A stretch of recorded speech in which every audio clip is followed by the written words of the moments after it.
We there? Broadcast is live. I'm not seeing the counter.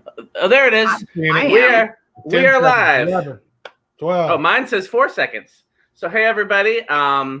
As you're joining us, for those who are unaware and who might be watching this later, well, we're just going to BS for about 5 minutes, 5-10 minutes, and give people a chance to get here and share the live video. If you are joining us, please share the live video, comment so we know we're here, and share it. I'm going to start sharing it as well. I think Jazmin and Michael, we're all going to be doing some sharing here. So what's the deal? So I'm supposed to be behind the logo until the show officially starts? If you want, I can move you to where Jazmin is and put her behind the logo. Why can't I'm fine with being behind the logo. Okay. Stretch it out. Beards, but I don't know how to do. I don't think there is a way to stretch do you it want out. to put yourself behind the logo? How about that? It doesn't let me move me because. Well, let me try. White privilege again. I actually have a beard of my own, so you could be between two beards there, Michael. It doesn't let me move me because I am the Oh, great! White privilege at its finest. Yep. White man cannot be obscured at any time, but. There actually is a solution. If I give Michael the password to StreamYard and he operates the stream, then he can kick me out anytime he wants to. Well, he'd have to show up on time, though. Too much control over the situation now. We don't want that. So let me look for the live video so I can share it. Here it is. Share now. Who's MC Frankenstein? I don't know. I'm not looking at the screen right now. Is there somebody commenting named MC Frankenstein? Hey, man. You don't know them, but they know you. That is a cool name. I'll give him that. MC Frankenstein. We were talking about 90s rap beef. There you go. Yeah. All right. So. All right. I am sharing as well. Uh-oh. This looks like it's giving me some kind of drama. Wouldn't you? Yeah, wouldn't you just know it? Yeah. All right, here we go. Facebook is well, that's one thing that people keep asking me, and I don't know why they think I have the answer, is when the next social media platform is going to come out to replace Facebook.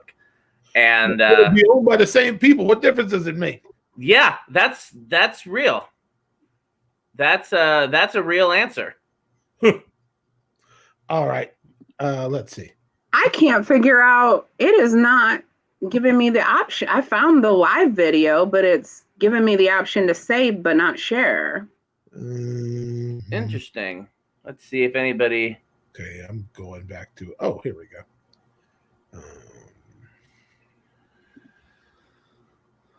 Are you sure you're not looking at it? I have it. I got it. Okay. Let's see. I can't figure out. Oh no. I think this is just going to be the first 5 minutes of every show we do is going to be trying to figuring out how to share. Yeah, I mean, the only time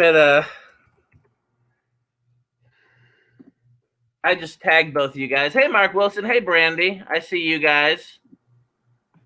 Let me get back to StreamYard. Hey, Diane. Hey, Joe. It's the editor formerly known as Joe. So, oops, I hit the wrong thing. So, for people who happen to be watching via the Facebook group, your comments show up like this, where it says Facebook user. And if you want a solution to that, you want us to actually see your name and profile picture and know who's commenting, go to, hey, Audrey, we've missed you. We haven't seen you in a bit. Go to this link and then fill in your information, and then we can see who you are.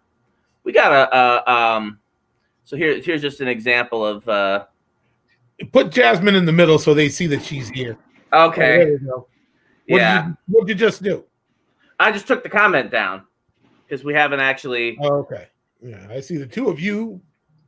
Yeah, when we start the show officially, I'll take the flyer down, and then and then nobody will be hidden. But this way, I mean, people have to know that the show isn't officially started yet. Otherwise, they'll think this is our content. Like it couldn't be. High quality. I'll put the link back up there, Audrey. So again, that's only if you're watching via the group. So if you're watching via the group, your comments. Oh, nope, wrong one. Your comments show up like that. And if you're watching via anywhere else, they show up like Audrey's. But that's I'll put the link back up. Okay, you guys done the sharing? Yeah, all right. Yes. Let's see. I can check and see if it looks like it's been shared on this end.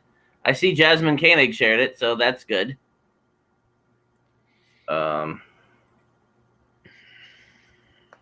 You said my name right and everything. Ooh. Don't I always say your name right? I don't know. How else would you say it? Is that German, Dutch? What's that? People generally like to say Koenig, but it is Koenig. It seems. What's the lineage behind that? It's German. It is German. Okay. I believe in the old country it would be Koenig, but it would be, instead of OE, it would be O with an umlaut. Oh, the umlaut. Umlaut. Yep. Do we want to put her back? We want to put her back in the center, Michael? Where do you want to be, Michael? She can be wherever she wants. Where do you want to be, Jazmin? I mean, I can talk from anywhere. I think it's arbitrary. There. Yeah, all right. So now again, we have a nice gradient of skin color here. That's true. It does go from light to dark. Although I think it also, I have got really bright lights in here for filming. Alexa, video lights off. Okay. So it's a little bit less. It makes a difference when I have the professional lights on. Alexa, video lights on. All right. So, well, we're here. We can go ahead and get started, actually. Let me take the comment down. So, first of all, for those who are watching, a lot of you showed up already. Comment if you were here for Jazmin's first episode. Well, she was not the only guest. We had a multitude of guests. It was our very second episode of the show. So comment and let us know if you were here for that. Because this is the first time that we've formally had a returning guest. We've had drop-ins, but this is the first time that we've actually scheduled somebody to come back. And so that's a big moment. And they agreed. What'd you say? And they agreed. Yeah. Yeah. So Diane was here. They twisted my arm. We Nia was here. I didn't want to get kneecapped. That's right, girl. You know how it is. Okay, we had a lot of our core people that were here. Sluggish. Not. So I don't know who this is because they didn't fill out the form yet. But the mystery person was here. Brandy was here. Well, I will.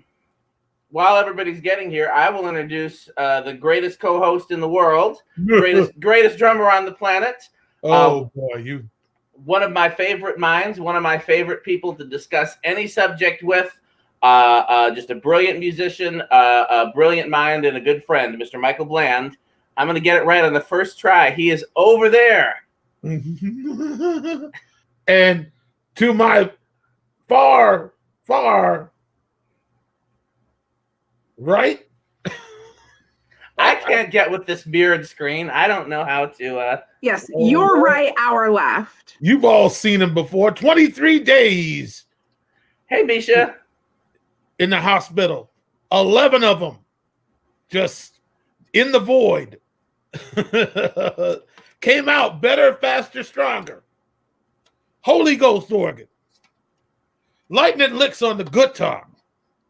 Not scared of black people. Ladies and gentlemen, from Madison, Wisconsin, which how close is what is it called now? Kenosha? Yeah. Less than 2 hours. Woo! And Kenosha's 45 minutes from my church. And Scales lives there. Scales, who's the sound engineer at my church, and you met him. He's commented. Well, you not met him in person, but you've met him virtually. He's commented on a number of the shows. We've talked about Scales before. Well, I've heard white people ought to be scared of Scales a little bit. Yeah, anybody should be scared of Scales. Really, Scales don't. If you don't have his money. Now, if you got his money, then he's cool. But if you don't have his money, and still alive, half dead, Dan Spiffy Neuman, ladies and gentlemen. I'm right here. Why don't you do the honors of introducing our guest? Wow. What is there you can say about Jazmin Koenig, other than I pronounced her name correctly? She is well, how do we put it exactly? She is an activist. She is a mother. She is a daughter. She is a person of color. She is willing to help anyone and everyone. She was on site during the George Floyd riots and whatnot. Like a true humanitarian, if we ever had one on this show, Jazmin Koenig, ladies and gentlemen. I think that's a little too kind. I think. Well, what you've been doing? You've been just, we all have a place, right? We all have things that we can do, and it looks different for everyone, right? Some people were. Let me put it this way. All right. I have a lot of friends who would have loved to be out there with me, but it was also in the midst of a pandemic. And there are people who have family who are high risk, and they need to protect their loved ones, but they also, want to stand up for what they believe in, and they found other ways. So, not everyone was huffing it, but everyone has a place. Right on.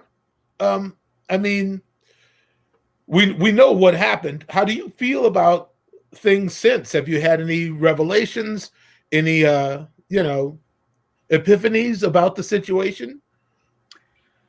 God, it's bittersweet, right? I feel hopeful. I love the way that our community has come together, right? I love seeing the allies out there. I love that people are finally speaking up, because none of this shit is new, right? People are deciding to talk about it again. And talk about it loudly, and trying their best not to lose momentum, which is really important, because it's very easy to jump on a bandwagon and then forget all about it when the next thing comes along. What was it, in 2000? I think it was an article in the New York Times. I can't quite remember the source, but they said that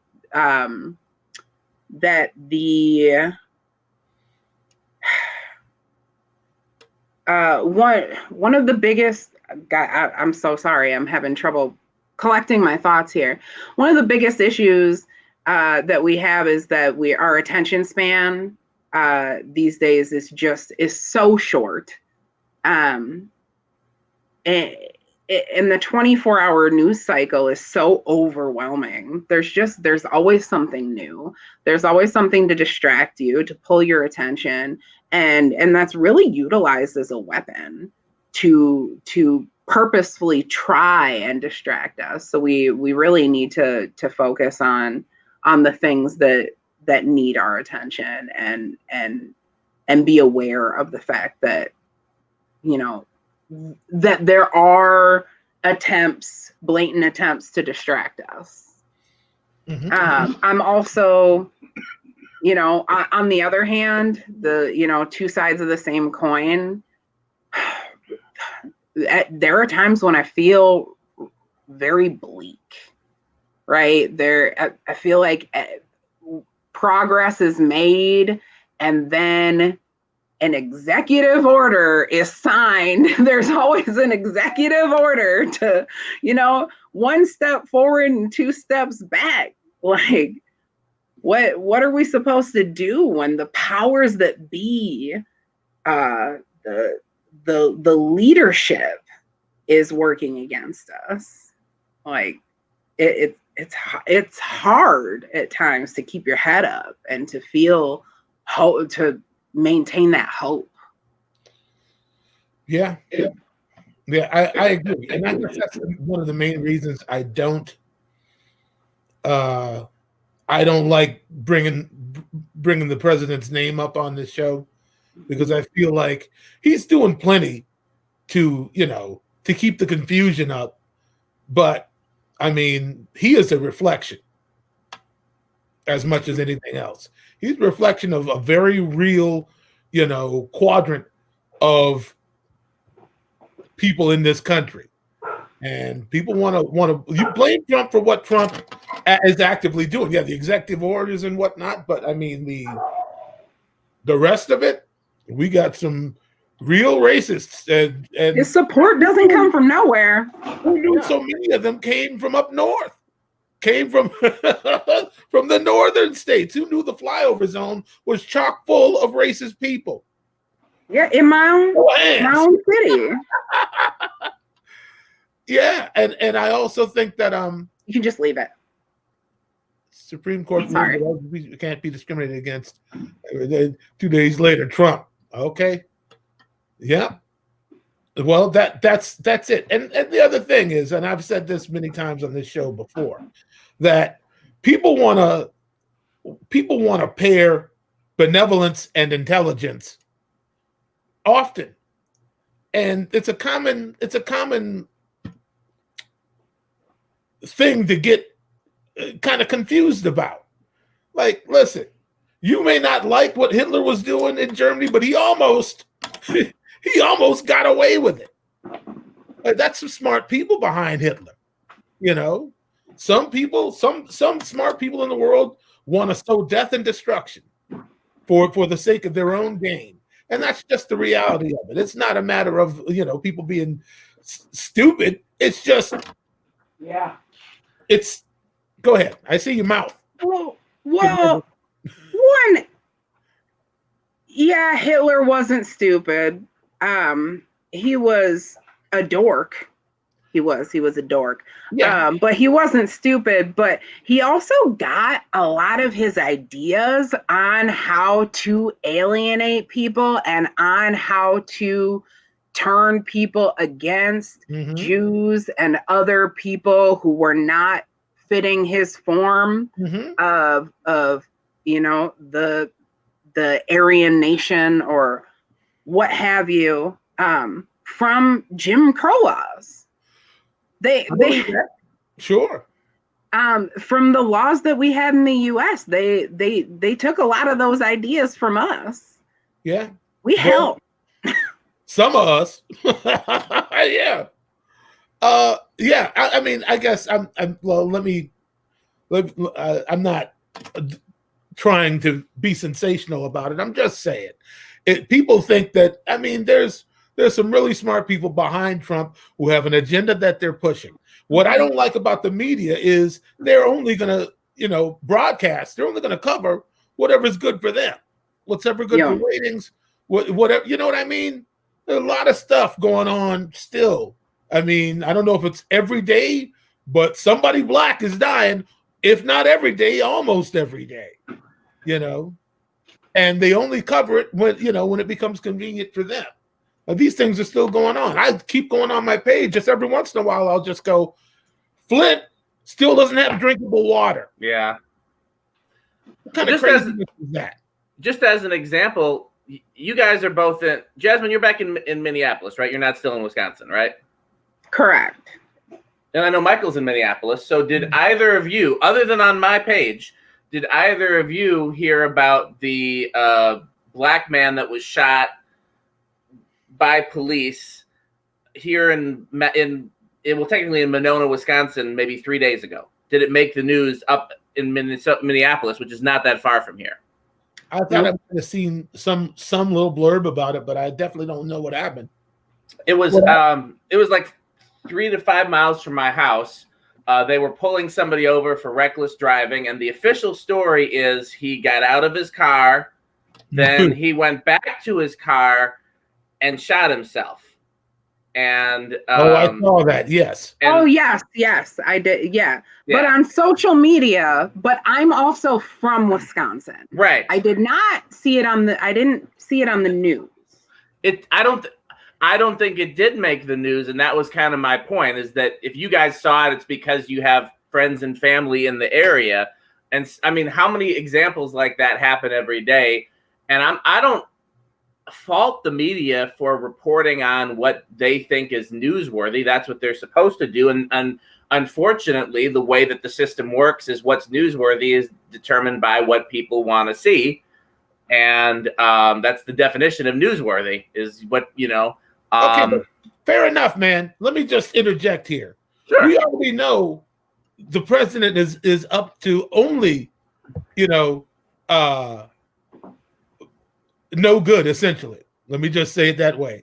So why give him so much coverage when we know the basic mantra? The basic mantra is cruelty is the point.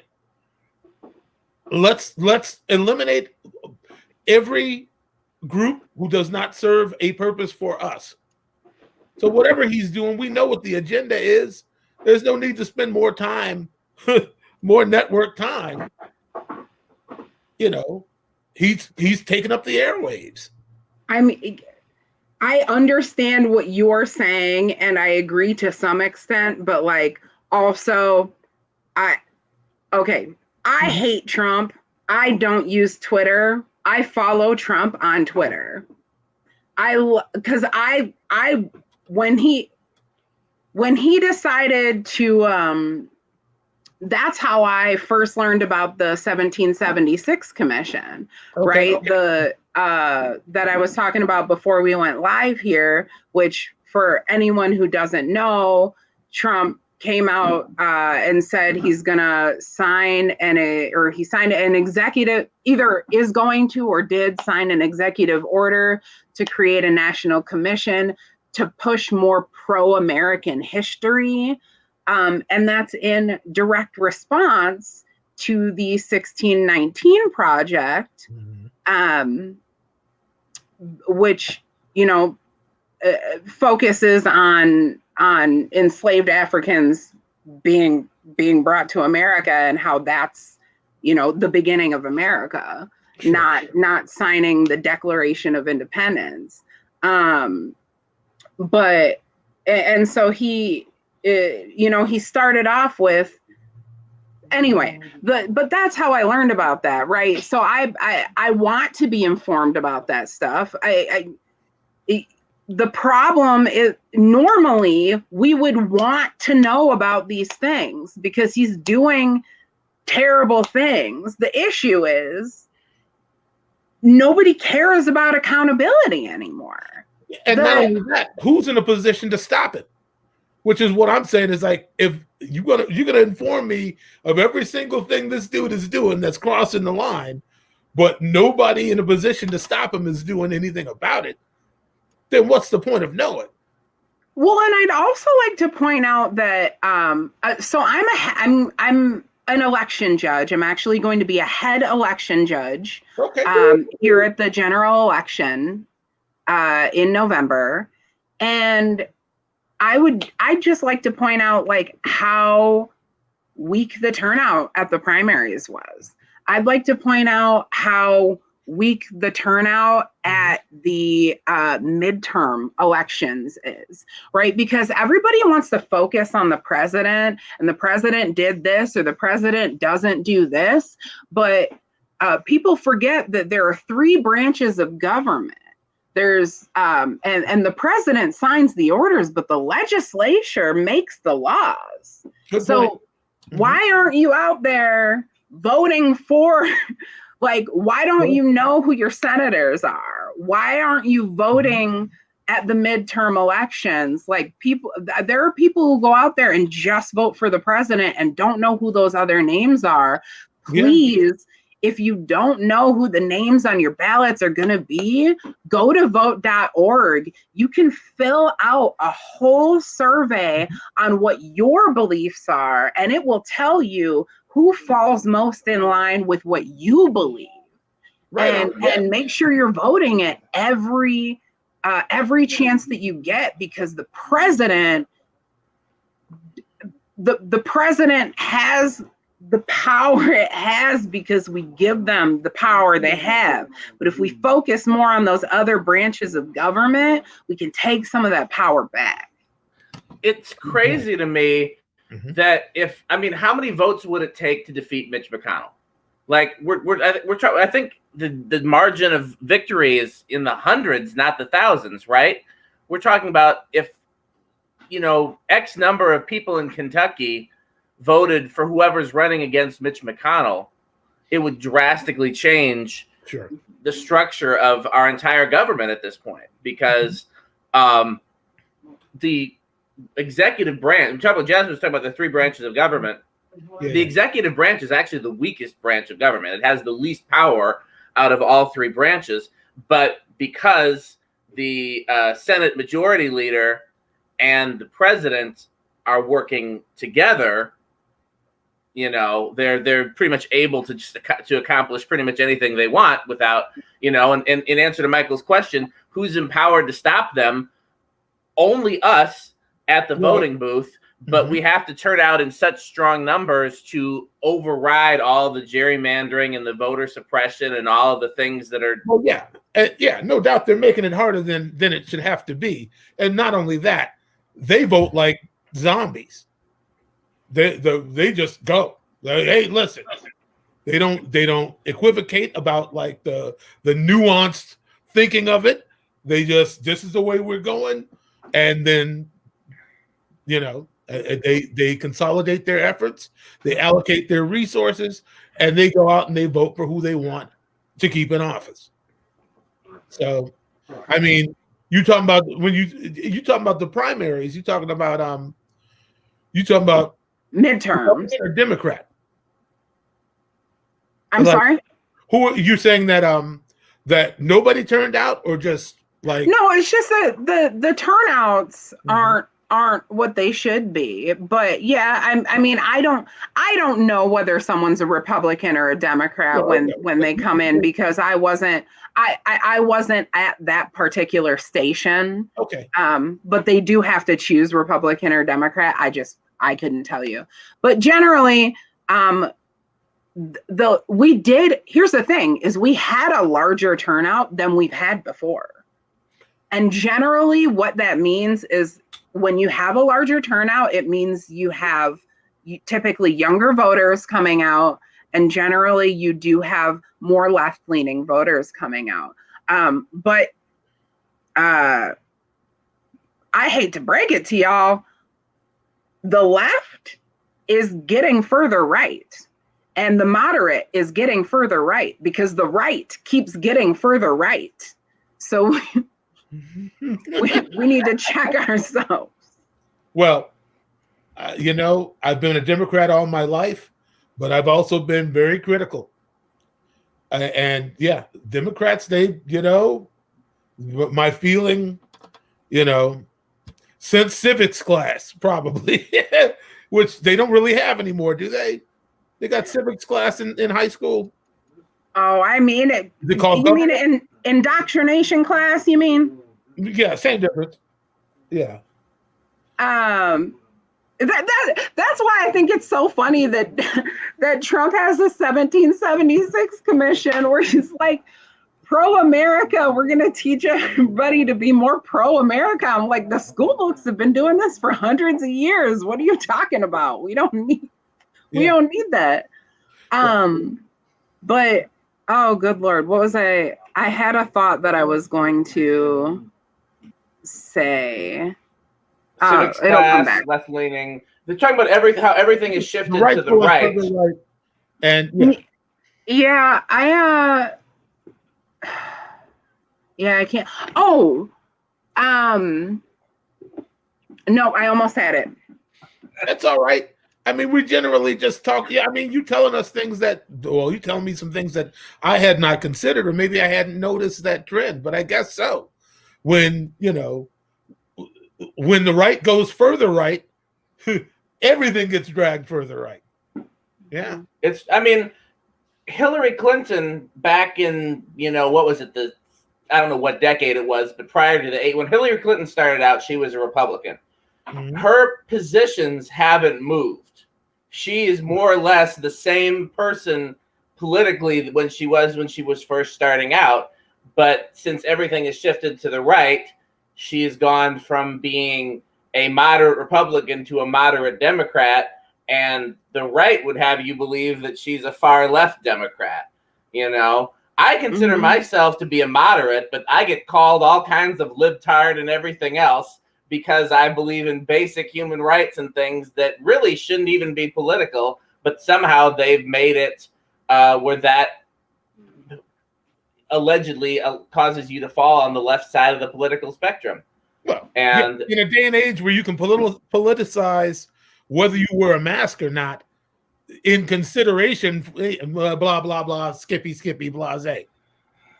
Yeah, I think that's the secret weapon right now. It's to weaponize your humanity, or because that's something that seems to exist beyond the political sphere. But I guess when I think about being a liberal, is that really a political affiliation? I think nowadays liberal and Democrat have become synonymous to a lot of people, and they don't mean the same thing. And the same thing with conservative and Republican. I mean, there's absolutely nothing conservative about today's Republican Party other than that they're trying to conserve white supremacy and trying to conserve all the resources for themselves. But other than that, what are they conserving? It's not the environment. It's not the economy. It's not, they do want to conserve fetuses as well. I was going to say that, but I figured I'd leave that alone. But go ahead, Jazmin. Pluck them once they're born. Yeah. Yeah. Who was it that shared that? When they're born, that's a different story. But what I was going to say is yes. But I thought the idea used to be less government involved in citizens' lives. And it seems like they're not even conserving on that. Well, smaller government. Get out of people's personal lives, and it's not even that anymore. There's a quote from the show The West Wing where they said that Republicans want a smaller government. They want to make it so small that it fits in people's bedrooms. So, they want to control is who's fucking and, and what they do with their bodies. And anyhow, that was... Well, why is that? That was a throwaway. I mean, but let's say it's right. Let's say it's a correct analysis. How come? Why do they care what people... Because evangelism. Well, okay, I got you. I understand, but that ain't none of their business either. So this dates back to something called the Southern Strategy, which both of you guys are familiar with. I don't know if our viewers are, I guess. So basically, after the Civil Rights Movement, there were a lot of disenfranchised Democrats in the South, what they called the Dixiecrats, because it used to be the Democrats were the party of the South, the KKK, the party of slavery, etc. And when civil rights was not a partisan issue, it was both parties were, had people on either side of the civil rights movement. And so when the dust cleared, there was they no longer had this wedge issue with Southern Democrats, and the Republican Party was losing in a lot of areas. So there was a strategist, I want to say it was Lee Atwater, that basically said, wait a second, all these Democrats in the South, that the important issues to them were slavery, the important issues to them are segregation. They're not going to vote Democrat now because of civil rights. We can appeal to these, to these disenfranchised Democrats and make them Republicans by using certain issues and certain code words that we know that they'll, you know, busing and you know, desegregation and things like that. And so they started looking for wedge issues with white Southern voters that they could use to get them to come over to the Republican Party. Mm-hmm. And so that's how abortion became an issue, because again, even you could look even back to before Reagan, abortion wasn't a partisan issue, you know, but they made it a partisan issue because they wanted a wedge issue that they could use with white Southern voters to get them over to the Republican Party. And so it was really used as an excuse to appeal to Southern evangelical churches to oppose desegregation. I'm doing a bad job of explaining this, but the politicalization of abortion was specifically used in order to oppose desegregation. It was trying to find a wedge issue with white Southern evangelicals so that they could make racism palatable. Sure. And it worked. You know, I don't know as much about the history of how, and maybe Jazmin does, as far as how LGBTQ issues became. I figure it's something similar, where it became well, where's an issue that we don't really care about, but we can use to get votes? We can be homophobic? Got it. I don't know the specific history in that context. I do know that we can. Oh God, what is the book called? Freakonomics. Y'all have read Freakonomics, right? I'm familiar. I haven't read the book, but I'm familiar with it. I am not. So Allie's read it. So in Freakonomics, he goes into the gang wars of the 90s and how all of this violence and poverty and they just did not know what to do. Like they would bring in more police. It wouldn't have any effect. Everything they tried to do would have no effect. There was just more and more violence, just so much violence, and they didn't know what to do. And then all of a sudden it drops off, and it's perfectly in line with the age that children would have been reaching, like adulthood and hoodlumry, right? Would be when abortion became legal. So essentially, all of these people who because you're less likely to be a well-developed person if you are an unwanted child, if you're not given love and resources, a home, food, and if you're not wanted, or if you're in a house full of kids with, you know, parents who can't take care of you. So abortion was legalized. Mm-hmm. Children who were unwanted were not had, and therefore did not become criminals because they didn't grow up being abused and neglected. And then crime dropped off, and it was right in line with the age that those children who had been aborted would have been getting, but would have been the age where they would have started, you know, getting into the crime scene. It's so fascinating. I recommend reading Freakonomics. Okay. Anyway, I remember what I was going to say earlier. Well, please I was going to say that, like many people, I don't like Biden. I didn't like Hillary. Okay. I voted for Hillary. Mm-hmm. I'm going to vote for Biden. Sure. There are a lot of people out there, and I understand. We always say this. Every 4 years, it's always, now's not the time for a protest vote. Now's not the time for a protest vote. But it isn't, damn it. Because, and I hate the two-party system. I hate the DNC. Dang it. And I'm a Democrat. I hate it. I hate it all. And I do not like Joe Biden. But you know what I hate more than I hate Joe Biden and I hate the DNC and I hate the two-party system? I hate fascism more.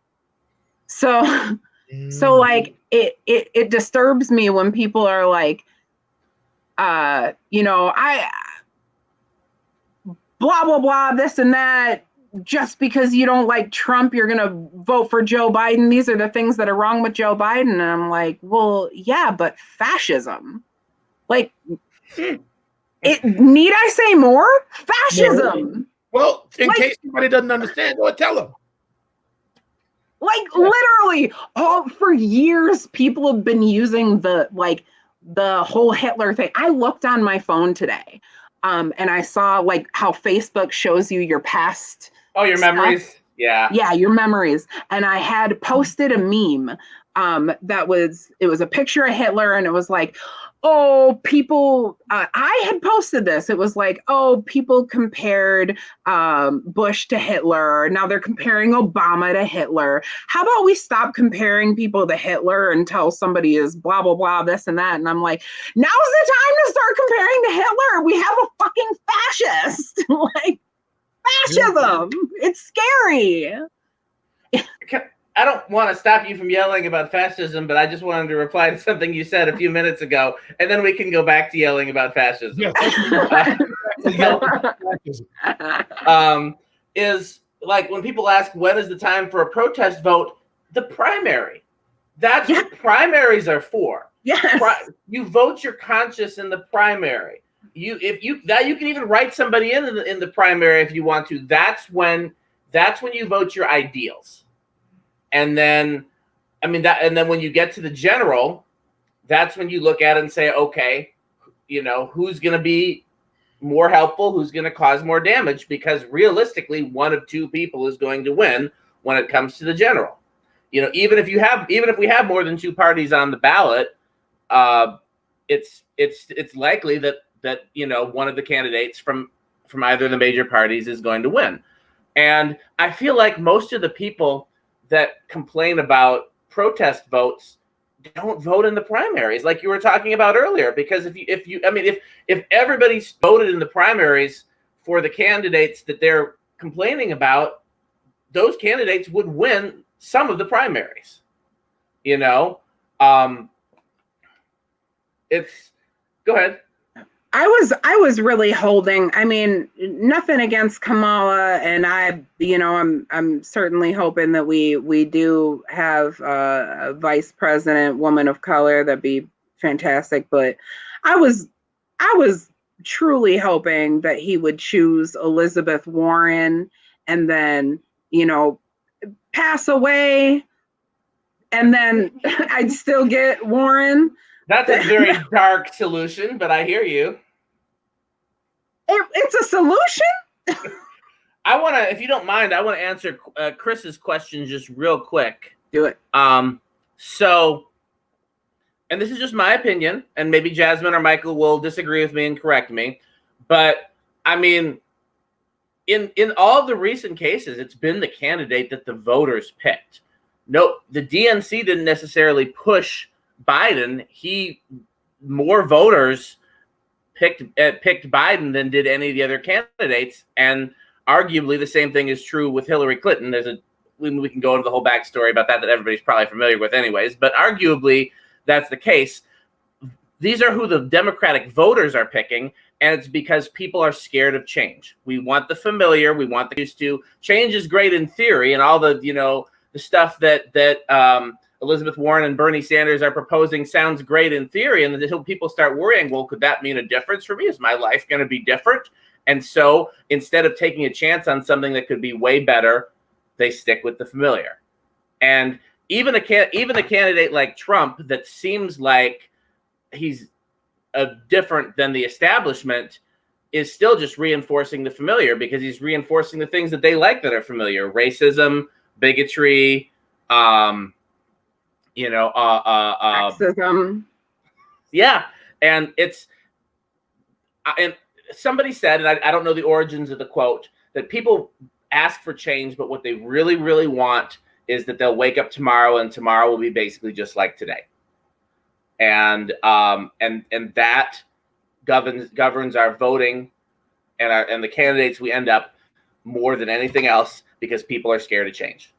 Well, and like I said, the right is getting further right. The moderate is getting further right, and the left is getting further right. That's why you got Biden. That's why you had Hillary. So, Yeah. you know, It's because because it's the trend of the country. Yeah, you got to be willing to get uncomfortable. Yeah. Well, hey, but what's the upside for those who like it the way it is? Well, generally, the people who like it the way it is aren't being shot in the streets. Well, yes, of course. You and I both know that. Generally, the people who like it the way it is are fairly affluent and are getting some decent tax breaks as well from the status quo continuing. Yeah. But Dan and I, we established an agreement. That was probably last week. We were having a dialogue, and he said, fear is not an excuse. Some of these people out here, you know, it's fear of the unknown, fear of change, fear of, you know, a level playing field, fear of missing out on that privilege that I don't believe exists in the first place. A lot of that. A lot of fear, you know. So whoever's not afraid has an agenda they'd like to have met out. They're trying to keep their pockets full. They're trying to keep from giving their money to somebody else. They're trying to, you know, I guess that's the hard part to me, is how do you get equality in a climate where everybody can't agree that that's the best thing for everybody? Well, that's the thing is, you know, people do have to be willing to get uncomfortable. People do have to be willing to share, right? Is people say, I'm not racist, but they also don't want low-income housing in their neighborhood. It's a great example. That's a really great example, because plenty of not racist white people are completely against low-income housing. And for that matter, I know some middle-class Black people that are against it too, because they don't want their property values, you know, to go down. But then these are the same people that are in favor of low-income housing theoretically when it comes to the, you know, the candidates they allegedly support and somewhere else. Yeah, put it somewhere. It's simply tantamount to NIMBY, not in my backyard. Thank you very much. Yeah. Go ahead. Who are you talking to? You? I thought one of you was about to start speaking. Biff was invariably, Dan was getting ready to say something. I don't remember what it was, so go ahead. I would like to point something out, and it was actually a comment that there's a beautiful woman over here that I have been seeing recently who said something. Did you want to say it, or do you want me to just say the comment that you made? Let's see her. About the flag. Come here. It was her comment, and it was really, I really enjoyed it. So I want her to say it. Tell them what you told me. Tell us what you told her. What? Hello. Yeah, about the American flag. Oh, I was talking to my friend, and I noticed there was this guy with a truck, and he had this giant, like a huge American flag, probably as big as the truck. And I looked at him, and I was like, isn't it strange how anytime you see someone with a big American flag or wearing an American flag or anything like that, I automatically assume that they're racist. Yeah. And it's like almost become the new Confederate flag. And that's just how I was seeing it. And he was just like, yeah, that makes a lot of sense. I don't know a lot of people who sport the American flag who aren't very, well, racist or in the closet racist. I don't know how else to say it. That's not very in the closet if you got a flag that big. That's huge. But Let me go ahead. I'm sorry. I'd like to ask our audience who else, because when she said that, and by the way, that was Allie. She's gorgeous, and that was a great thought. I'd like to ask our audience, because when she said that, I realized when I see someone wearing the American flag or with an American flag other than just on a flagpole, unless it's on a flagpole, if someone has like an American flag like hanging from their truck, or like they're waving it around, or they're wearing it or something, I do generally assume that they're very far right leaning. And I never realized that until she said it. And I'd like to know who else feels that way as well. Well, I mean, Dan, you want to speak on behalf of white people everywhere? I'm definitely the wrong person to speak on behalf of white people. They definitely wouldn't accept that. But I can see through you, man. You read too many collard greens to speak for white folks. Right. But I will say that that's not the first time I've heard that argument from white people and black people. Just basically saying, I think that, anytime somebody, first of all, anytime somebody is like leaning into the American flag, whether it's wearing it on their outfit or having it as their profile picture, that's usually a pretty clear sign that they're a right-wing racist nut job. But I would go so far as, I'm skeptical when I see even you talk about people having it on a flagpole. Like if it's not Flag Day or the 4th of July, I start to get skeptical now. And I was kind of both when that argument was originally brought up some weeks ago, and then when she brought it up now, I was kind of going over in my head like, first of all, it makes sense because if you're proud to be an American and this country was founded with a fabric and a foundation of racism, then you're kind of saying that you're proud of racism. And that kind of took me to the place of, okay, well, can you be proud of being an American without subscribing to the racist fabric of the country? And I don't know. How do you guys feel? I'll let Jazmin go first. I don't know if I can't really answer that question because I'm not proud to be an American.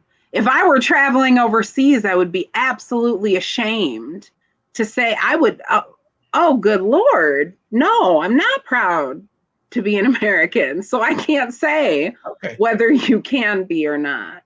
I'll say this. I remember one of the trips Sonny and I took over to Italy, and it was right around when George Bush got into office. And I remember having a conversation with an Italian saying, so you're from the United States, obviously. I said, yeah. He said, well, being black, you must be ashamed of your country. I said, really? He said, yeah, so the way your people have been treated is deplorable. How could you respect or stand up for a country who's been, so evil and wicked to its own constituents, to its own citizens? Good point. I said, I hadn't thought about it in terms of being proud or not proud. I don't know if I even do really now. It's just, it's a very young country in comparison to many places in the world. And democracy is it's not perfect by a long shot, but this is one of the only successful, if you want to call it successful, examples in the world, really, and trust me, I started to get a Black Panthers flag and fly that on Memorial Day weekend. Okay. But I don't really, it's better if my neighbors don't really understand where my head's at. Like they don't really need to know. I'm already a musician. I come and go at weird hours. And, over the years, they've seen some people coming and going who they should have been afraid of. So they don't really need to know much more about me in particular. But I'm sorry, I missed that completely. Oh, I was just putting up all the comments that agreed with the sentiment that being having blatantly promoting American flags and pro-America stuff equates with right-wing and or racist. Well, Wasn't there? Yeah, okay. It's you're talking about scores of black soldiers who went away to fight for this country and came back to being treated the same way they were treated beforehand. You know, as for us, ain't no real reason. We built this country for free. You're welcome. And still yet, the social contract has been broken time and time again with us. So this is your own constitution saying that people are supposed to get the same thing straight across the board. So just the hypocrisy alone. Otherwise, you can go back and focus on the fact that white supremacy is built into the structure. It wasn't for us to begin with. I mean, one of the things that my wife and I have talked about, and I think I've had this conversation with other people too, is every time one of these particularly egregious situations comes up, you know, we talk about, you know, what it would be like to move to another country. And, you know, unfortunately, the list of countries that don't have similar issues is very short. But where I always get caught up am I how I identify as an American? Am I proud to be an American or not? And maybe, you know, part of this comes from a place of privilege.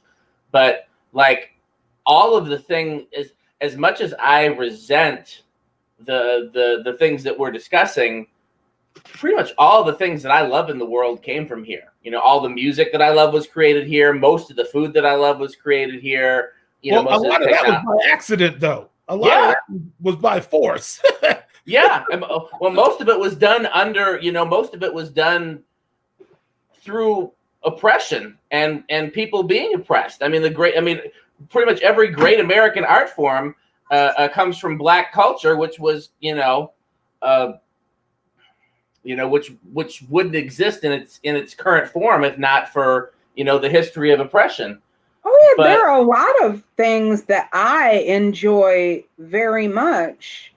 There are a lot of things that I enjoy very much in America, and there are a lot of things that I am proud of in America. Particularly, I'm very proud of the direction that Gen Z is going in. I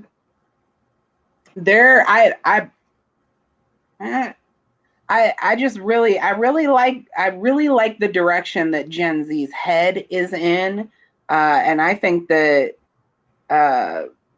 when the rest of us die out, they're gonna take things in really great directions if there's enough of the earth remaining for them to do so. But I love the music. I love the food. I enjoy my job, even though I like there's give and take to everything, right? And it's sad. It's sad the realizations that you come to. Like I've always loved the Badgers, but I can't support them. It's modern day slavery. Okay? They're putting these kids at risk, these kids who don't get any pay and make them millions of dollars. And they're saying, go do what you always do, which is already modern day slavery, and risk your health and your life. We'll give you an education, which should be free anyway. We'll take it away if you get injured by this sport that is highly likely to injure you and end your career before it ever starts. We will not pay you, though. And now they're saying, do it during a pandemic. I cannot support it. Sorry, I'm ADHD. I will branch off and rant. Well, I think that's a great topic to bring up. Because I don't think we've really talked about that on the show yet, but it fits into, all of the topics that we do cover in terms of, because, and correct me if I'm wrong and if I'm out of place, but that's also something that more drastically negatively affects students of color as well. Yeah. Because the white kids with their scholarships and whatever else they have, they're set either way, you know, and so it's a lot of examples where we're basically finding another way to get poor Black kids to work for free and build white corporate culture off of it. Am I wrong?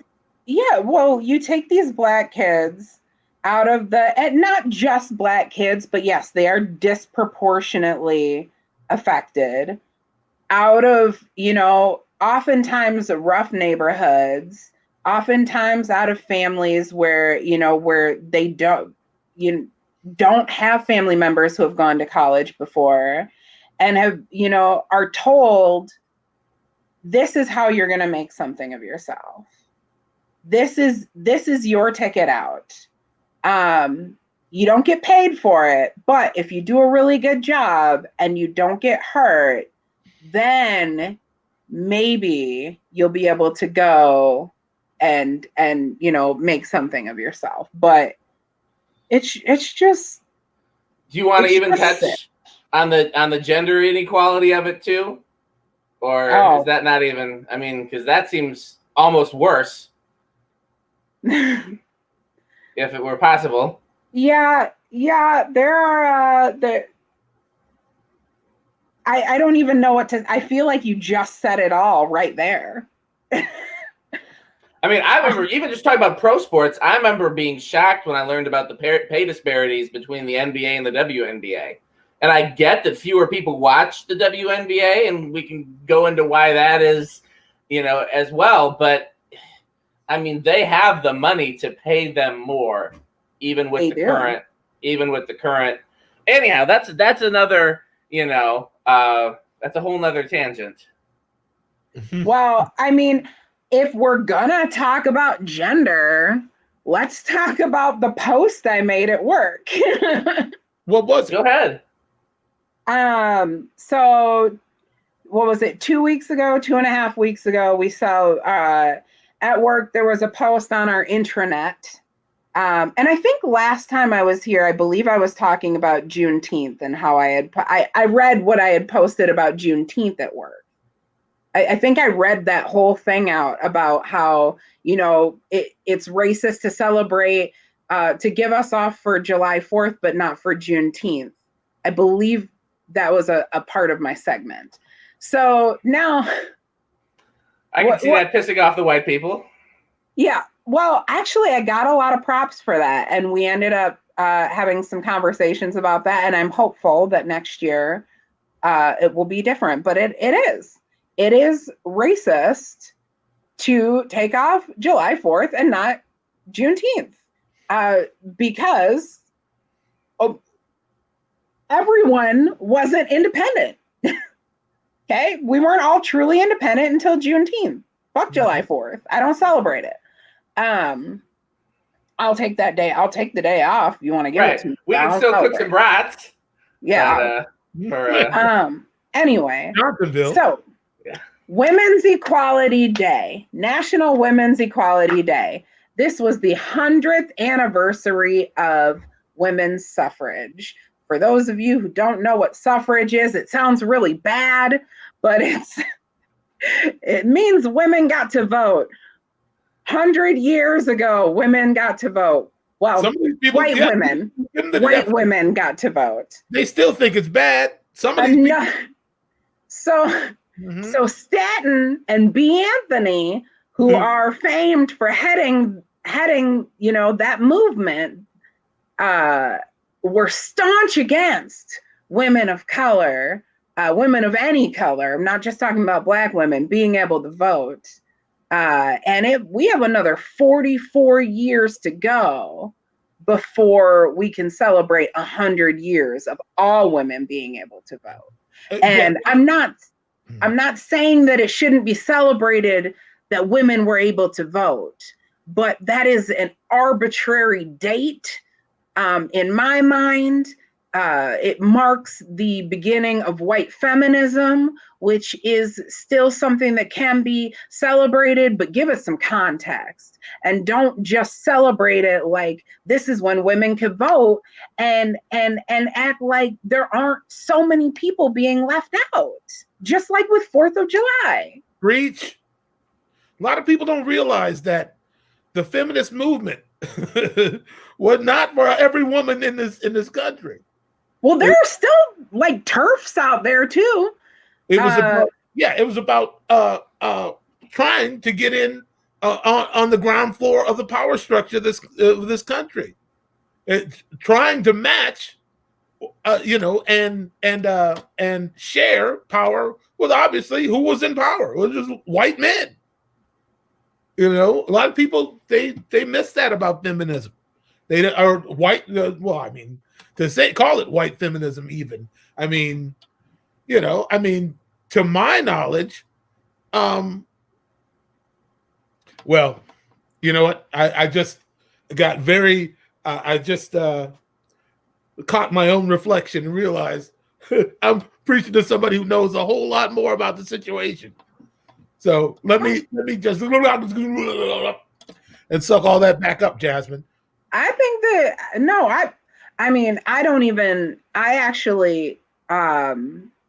I actually came out as androgen a few weeks ago, so I don't even consider myself a woman, to be perfectly honest, but I do still consider myself an intersectional feminist. Okay, well, that is your prerogative. Yeah, and I still, I regardless of whether I identify as female or not. Yeah, it doesn't mean you can't be an advocate or stand up. It don't matter. And it doesn't mean I don't still suffer the same. Right. Because just because you identify a certain way doesn't mean everybody's going to adhere. Yeah, I'm half German, so I always say, I'm Black because this is America. It doesn't matter. It's the one drop rule. Yeah. But I'm half German, and I could say, I'm German, but I'm still gonna listen. Now you're gonna treat you like a when German, I get pulled over. Yeah. Well, that's what I tried to tell young Rye one time. We were talking about just gender and the changing attitudes of this of society. I say, yeah, okay, I get it. I understand if it's I understand in general, but what I cannot do is convince anybody that I'm a fragile 125-pound white woman who it's not going to work for me. But you're not. It's not going to work for me. So, I'm free to feel whatever way I want to about myself, or identify. I can define myself, but I have to. For me personally, if that was how I identified, I'd have to really expect society to be a few steps behind. Michael, what do you think about this state of emergency in Kentucky? I gotta say, I'm not sure exactly what you speak of. They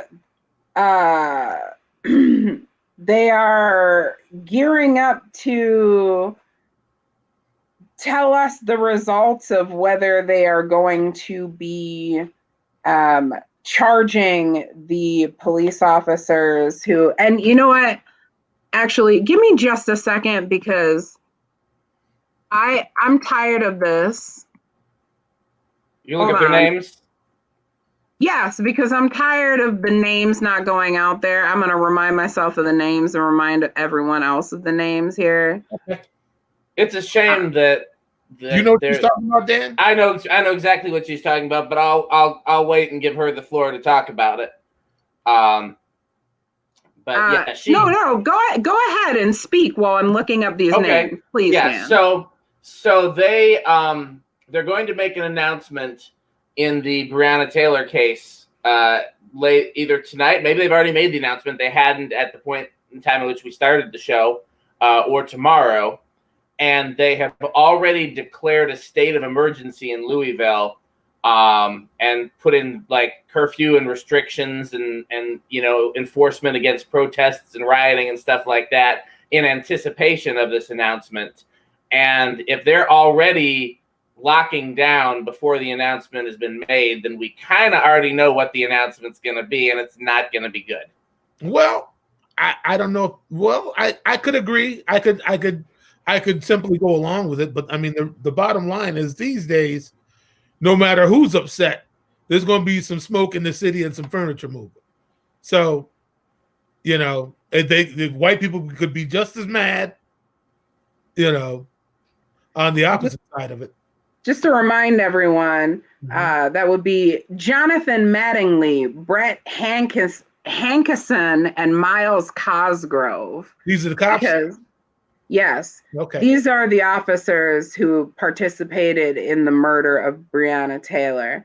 Not only, and I don't know if, I know some people are more versed on exactly what happened there than others, but for those who don't know, they falsified evidence to get a warrant so that they could enter her home. Mm-hmm. They pretended they had evidence that they did not have so they could enter her home, and then they shot her dead. This wasn't just a warrant and then it went wrong. They were already there illegally. So regardless, no matter whether, even if she had attempted to shoot them and they shot her, they should still go to jail because they were in her home illegally and should have never been there in the first place. Did you guys hear that so allegedly the person that they were looking for was her ex-boyfriend, who was a drug dealer, and apparently they offered him a plea deal where he would essentially get off if he named her as a co-conspirator after the fact, after she was killed, basically as a way that they could justify her death. You guys hear about that? I did. The lengths that I guess I'll use the catchphrase and say the white supremacist power structure, although I think it's a little more complicated than that, will go to justify the murder of anyone that they see as not mattering. Well, this is why, and it's not just about justifying the murder of anyone they see as not mattering. Let's be honest, it's also about protecting their own, which is why we say all cops are bastards. And people hear all cops are bastards and jump to conclusions, just like they hear defund the police and assume that means, oh, no more police. There won't be anyone to call. No, that's not what it means. And all cops are bastards doesn't mean that we think that every police officer who's out there is racist and shooting people in the street. No, it means that all cops are bastards because the good ones get fired.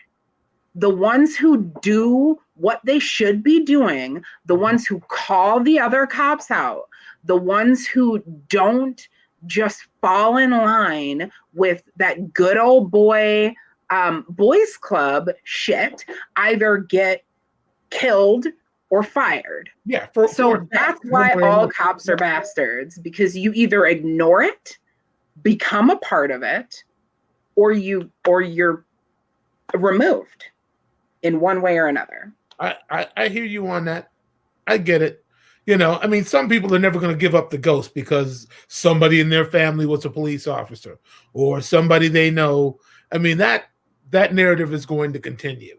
And you can't stop people from compressing information and looking at it through their own lens, their own life experience.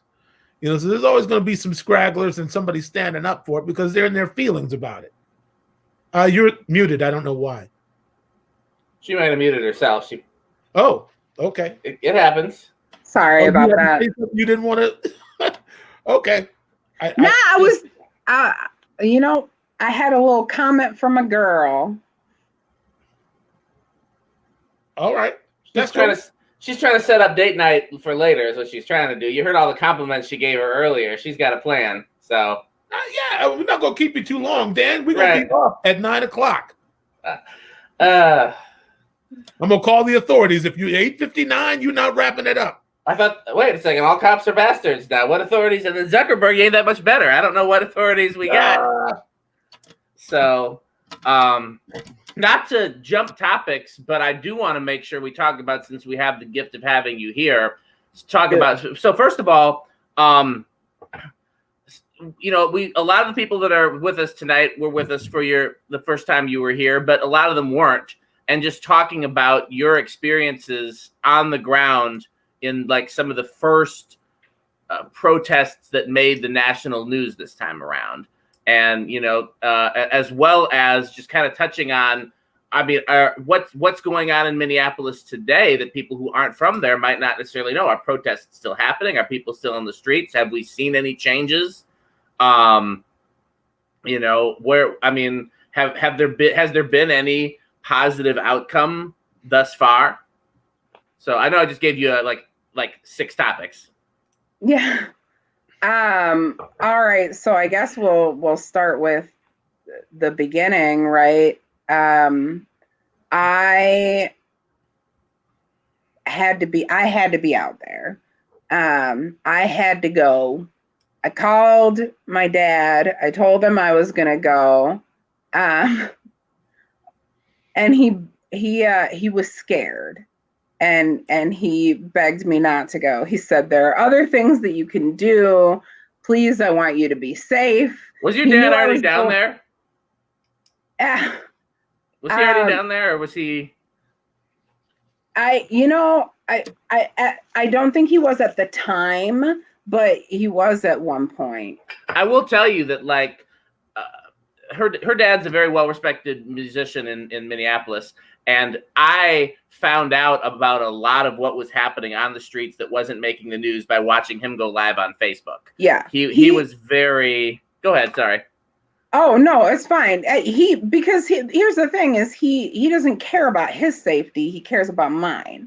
Yeah. Right. And he knew about, you know, there were fires, there were riots. He wasn't worried about the protests. He was worried about the riots. And he knew that I was going into the thick of it. This was also right at the beginning, right? When there was a lot of fake shit out there. They were talking about, oh, the zoo animals have been released. And there's, oh, yeah. I remember that. Yeah, and there's tigers roaming around the streets and this and that. So, like, my dad was scared for me, and he begged me not to go, and I promised him I wouldn't. And I was en route. I blatantly lied to him because he was like, I don't need all this stress, da da da. And I was like, I won't go then. He was like, you promise? I said, I promise. Oh, oh Lord. Poor Charles. The next day I did call him because I had some pictures had been taken of me. I got caught on Unicorn Riot's live stream. So I called him, or I texted him. I said, I'm sorry I lied, but I'm not sorry I went. And you should have known better than to ask me not to go. That is basically, I was not very apologetic, but well, I have a question, Jazmin. I don't mean to jump back and forth, but that's all right. When we refer to you as she, what's your feeling on that? Currently, I am using she, her pronouns. I'll let you know if that changes. All right. I just wanted to be sure we weren't, you know. Yeah, thanks for clarifying that, Michael. Respectful. Yeah, I appreciate you asking. Yeah, that. Well, we love your father very much. Yeah. And, so it hurts us too that you lied to him, but I guess I understand that. Well, you got to do what you got to do. I think now that he knows that I'm safe, I think I like to assume he's more proud of me than upset about me lying. Okay. but I don't. I mean, he didn't blow up at me or anything. He knows I'm an adult, right? Yeah.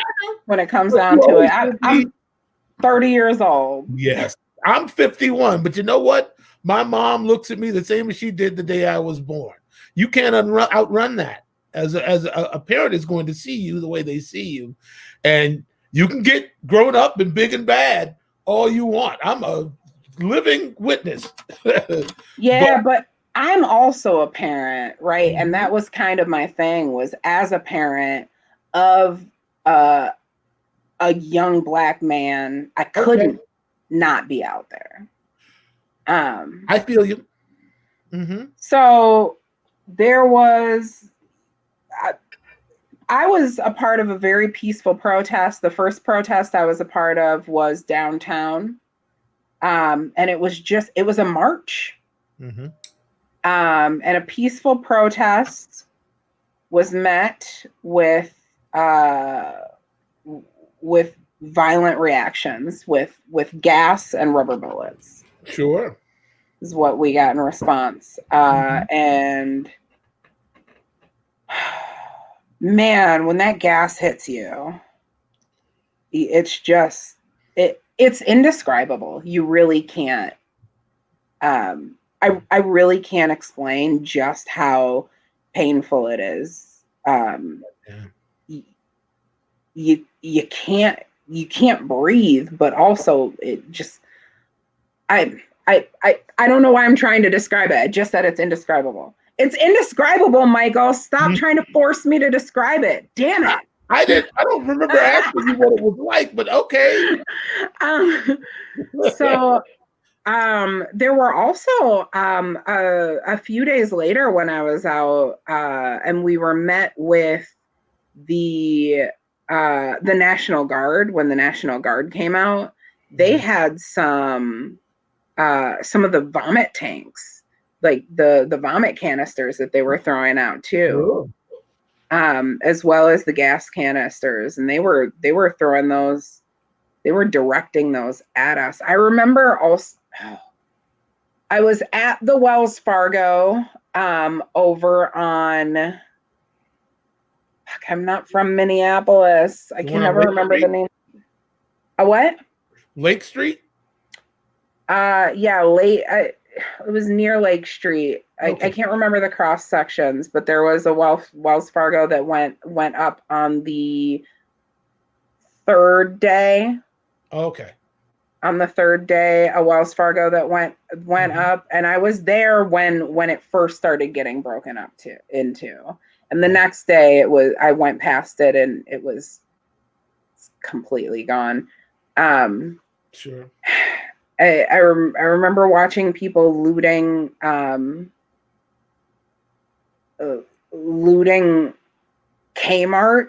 Dan, did you know Kmarts are still a thing?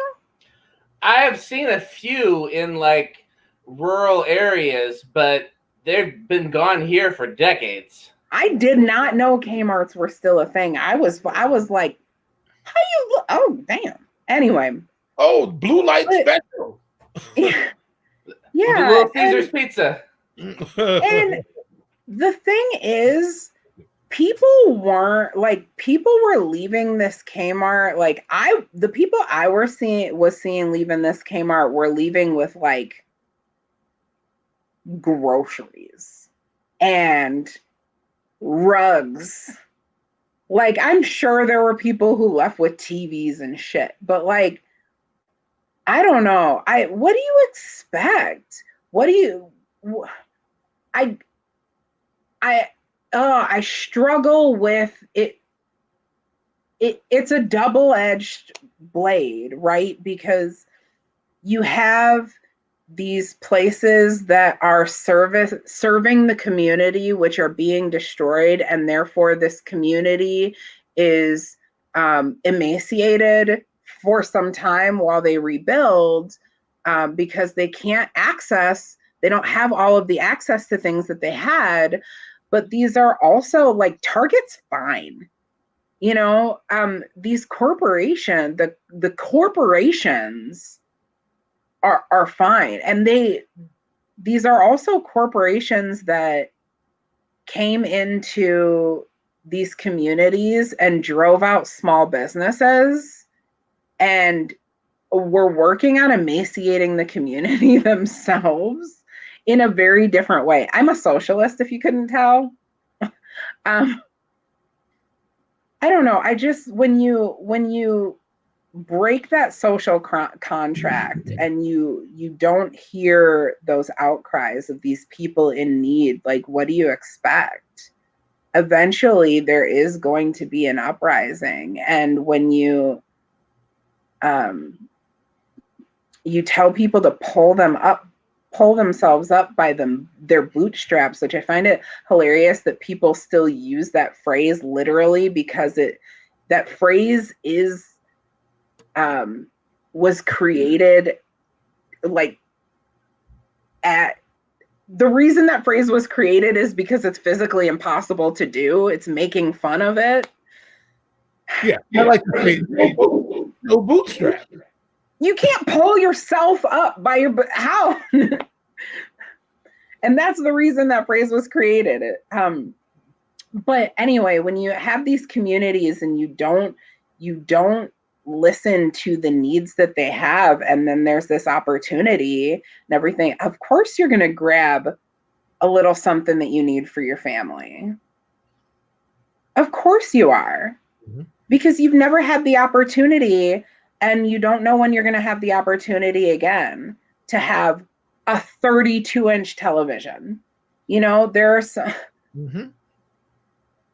A rug for your home. Mm-hmm. It's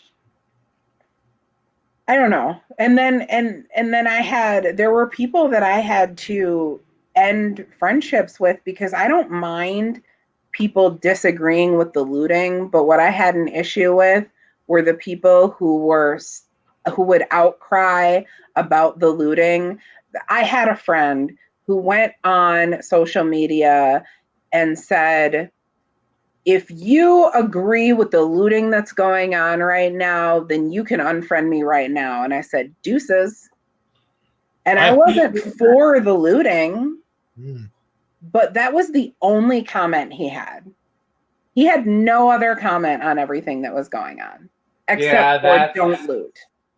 So, my wife doesn't get on social media very much, but around that time she was getting on social media, and anybody in her friends list that like she knew from high school or something like that was posting, complaining about rioting and looting, she would go back to see if they posted anything about George Floyd, Breonna Taylor, etc.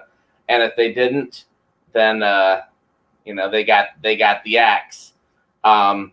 Because I can understand people having different viewpoints about things that are in one way or another hurting the community, but absolutely. I can't understand prioritizing property over human life. I don't get it. I know some people whose businesses were damaged, not necessarily in Minneapolis. I think I know some in Minneapolis, but definitely in other cities where there's been riots and looting and things of that nature. And I mean, I feel bad for them, especially if they haven't been able to reopen their business. But I feel a lot worse for people who have been victims of the police and heck, I feel worse for the protesters that were shot with rubber bullets and tear gas and everything like that than I do for somebody whose windows got broken. It's and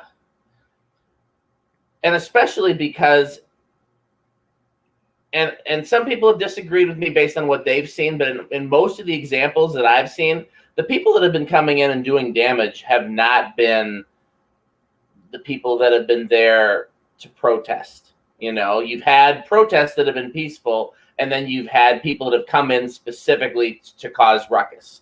And I think a lot of them we determined were white supremacists and right-wing agitators that were there specifically to try to turn peaceful protests into, I think we talked about that the first time you were on the show, Jazmin, didn't we? Yeah, not all of them. Not all of them. Some people were just people in the neighborhood who,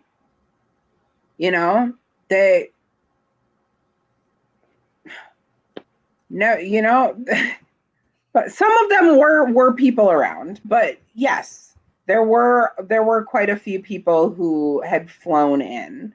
But I don't want it to seem like that was all of them, because that wasn't the case, and I do want to be fair. Sure. There and accurate. Yeah, I don't necessarily think I've heard about people being flown in, but I've definitely heard about, like, I mean, so here in Madison, you know, we have any number of loosely organized groups of people that go out to protest anytime there's injustice. And then you get any sort of large number of what usually ends up being rowdy, white, high school and college age kids from the suburbs and the outlying farm communities that come in when they hear there's a chance to break windows and you know, and I mean, and not all of them were kids who felt like there was a chance to break windows. Like, there were kids like that. There were also rowdy white kids who wanted to feel like they were a part of the movement, but didn't actually care, if that makes sense. That makes a lot of sense. And I don't think I've heard anybody articulate that before. So thank you for that. And those were the guys who were out there, you know, protesting with us, but then also who would throw the bottle at the police, which would incite the gas and rubber bullets and such, which would upset us, because it's like, we're going to get shot when you are being violent and we're just trying to protest and be heard. Like, who are you? Is this your neighborhood? What are you trying to do? I didn't see that, Sarah, so I don't know what you're talking about, but I kind of get the gist of it based on your comment. We have a guess as far. Wait, nope, that's the wrong comment. We have a guess as far as whatever Michael's plant-based. I don't think it doesn't look like a smoothie, Chris. I think you're going to be way off on that guess, but so. Oh, Michael's making me jealous over here because I am starving, waiting for 9 o'clock here. It's rigatoni with asparagus, arugula, and what now? Mushrooms. No plant-based, just plants. I can't. You know, I've been trying to like arugula for years. I've been trying so hard, but it is just bitter and weird and spicy in a way that I don't like. It's peppery. I mean, just, you know, just full disclosure, Jazmin, I don't get to decide what we eat in this house. My wife put her foot down and said, we're going vegetarian/vegan. So if she decides to serve me a plate of asparagus, then that's what I'm having for dinner. Well, asparagus is delightful. Just make sure you take asparagus. your iron. Oh, you said you don't like arugula. I don't like arugula. Well, same difference. If I had an arugula salad in front of me, I'd no. Yeah, it's been anyway. It's been a reoccurring theme the past few weeks on the show. We've been discussing Michael's plant-based delicacies. I still is that, you know, it's still processed food, Dan. So I don't want you to get the wrong idea. And I'm really sort of leaning more towards increasing my vegetable intake rather than looking for all these sort of miracle, you know, equivalent substitute meat substitutes. Yeah, I'm sorry, Copper Cow. They're an upscale Impossible Burger restaurant nearby, but I didn't care for it. Like, something happened. I love them. But just make sure you're taking iron supplements then if you're eating vegan, because we're not there yet. If we get there, we'll buck up. We're still started. There's still bread and pasta and many things that. If you're just coming in, this is what our content is now. Take your iron. It was completely irrelevant to anything. No, that started with me and me being hungry and watching you eat. I'm sorry. I'll stop right now. No, you're go ahead, fine. Michael. So that's why it's been a discussion on the show, is because when Michael has switched to plant-based, it takes more sustenance to get through the 2 hours when you're eating plants. Well, in general, if nobody likes it when I'm hangry in this house, so I don't even have to say. She kind of knows when the time is, and here, eat. Hurry up before you get cranky. Later on, huh? So, thank you, Miss Kim. Oh, well, she went back upstairs. I'll let her know you thanked her. I have a habit, and I've actually been not doing it lately, which has been a lot better for my mental health, but like I'm not going to be able to stay away for too long because I can't help it. I'm a glutton for punishment, but I like to virtually punch Nazis. And by that, I mean get in arguments with people on Facebook. And one thing I'd like to note is that I tend to hear the same like reductive shit that comes up. Such as? Let's see. What are some of the things that come up? If you don't like it, move. Is what, or if they don't like it, they should move, is something that I've heard a lot of times. Like middle class white people just assume all Black people have the money to just up and move if they don't like something. Like that. Black people traditionally generally buy a home, keep that home, and then pass it down through generations. Yes. That's not always the case, but generally that is more the case in Black communities. We don't buy starter homes, buy homes that are legacy homes, and not necessarily always great homes, but doesn't have to be great to be a legacy.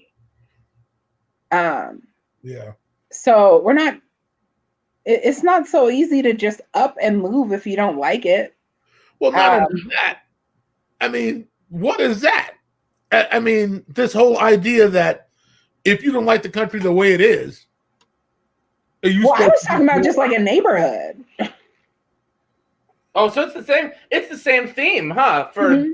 I've not seen it so much for neighborhoods. Definitely, I've seen no end of, if you don't like America, then move, to anybody who has anything critical to say. But I've never really seen that when it comes to neighborhoods, although I was going to say, I've been spending a little bit more time on Nextdoor recently. Are you on Nextdoor? Are you familiar with it at all? It's a social media. I absolutely am, and that's where that's a lot of where I've been getting into trouble. Okay, there are a lot of anti-maskers on Nextdoor. Yeah, Nextdoor makes me want to move. Yeah. So, Michael, if you're not familiar, Nextdoor, or for anybody that's not familiar, it's a social media site where you're only linked up with people in your neighborhood. And it shows what street you live on, but not your actual house number. So the idea is that you can connect with your neighbors online. And it's great. Like, I have tons of bubble wrap that I want to give away rather than throw away. And so I'll say, hey, do any of my neighbors need bubble wrap? And then people that are actually in my neighborhood will come and, yes. But as Todd pointed out, it is also where all of the Karens and complainers hang out. And I have gotten into with so many people on there that have, the whole thing with masks. Like, I saw, I'm sorry. I'm not shopping at Walmart anymore because they're making you wear masks to go in there. They've lost my business. Shit like that. The one that I've gotten that's been the most. I was trying to think of a way to break this down into a smaller soundbite. Is so one person will post, I saw somebody at the grocery store without wearing a mask, like trying to out them. And then all the anti-maskers will come in the comments and it just turns into like, And I'm not necessarily with the person that's trying to do the snitching. Like, I don't feel like that's necessarily smart either, even though I wish everybody would wear a mask in a public place. But like, it just turns into a shit show almost immediately.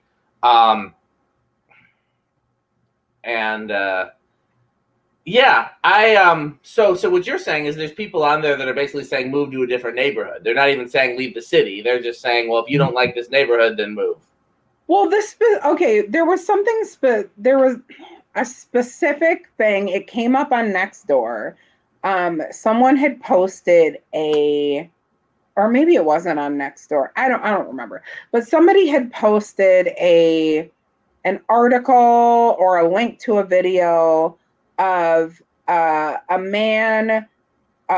men protesting in a residential neighborhood, but he was yelling. He was yelling loudly, and she was essentially saying that your senator supports this guy. You need to vote him out. Blah blah blah. This and that, and everyone was like, oh, he's so violent, da da da da, this and that. And I was like, okay, so when black people are loud, you think it's violent? Like, that's what you consider violent, is when black people are loud? You already know the answer to that. Because I'm very violent then. I'm violent right now. Oh, this is loud? You loud and violent?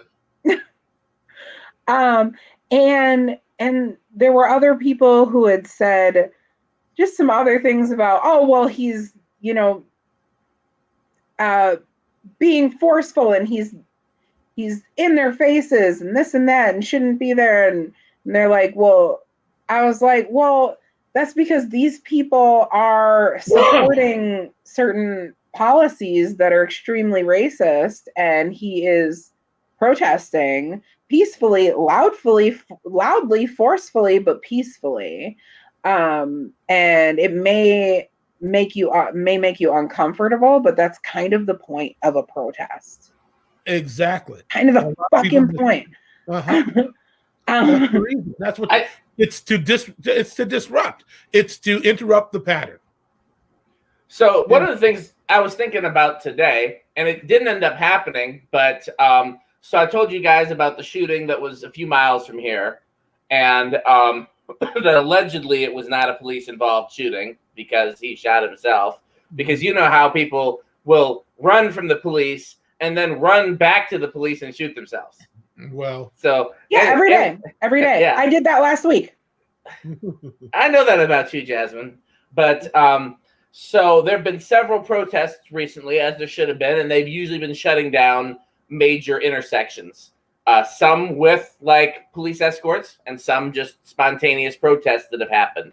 And they protested on the main thoroughfare in this nearby little suburb, as well as on the main highway.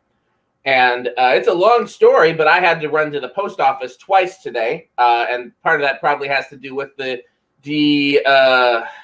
with how our current administration is destroying the post office and therefore causing problems for what should be basic mail. Anyhow, long story short, I had to go to the post office twice today, and I was thinking that in coming back from the post office, because I had to go to like the main post office, not just like a little close neighborhood one.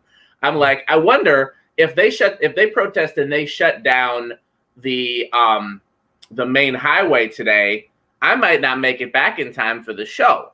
Now, I would hate to not make it in time for the show, but that would be like, that's kind of the point of a protest. And I would have something to talk about when I finally did get here, that would be like, it's supposed to inconvenience people. It's supposed to make you notice. Mm-hmm. And I was already just kind of anticipating that, like, if that did happen, I'd be like, hey, well, here's something we can talk about, when I finally show up, is why I was delayed. And that's just, Roy Wood Jr. Did a good comedy bit about that too, about how the first time there was a protest. Do you guys know the bit I'm talking about? Yeah, and then he goes to the museum. I don't know if I know the one you're talking about. The one I'm talking about is that the first person who was late to work because of one of these protests got fired for it because nobody believed him. You know, oh, there was Negroes on the highway, you know, and it was a whole, but yeah, it's supposed to be, you know, if I think when we talk about peaceful protests, generally speaking, people think that peaceful means I don't have to hear about it. That's right. And a couple of things have been running through my mind while you guys are talking. Point number one, we used to be property. So I always think about that when you're destroying property. You killing black people in the middle of the street with people with their cameras on watching. I mean, what was it? Was it you, Dan, that said, yeah, no life, to conflate the value of someone's life with the value of someone's property is crazy to begin with. Is that essentially what you said? Yes. Okay. I got you. The other thing I wanted to say is that here's the new one I like, since we're talking about talking points of white people who don't think they're racist. Here's the one I like. I just posted this one. I have friends who are black, but I don't support Black Lives Matter. Oh, yeah.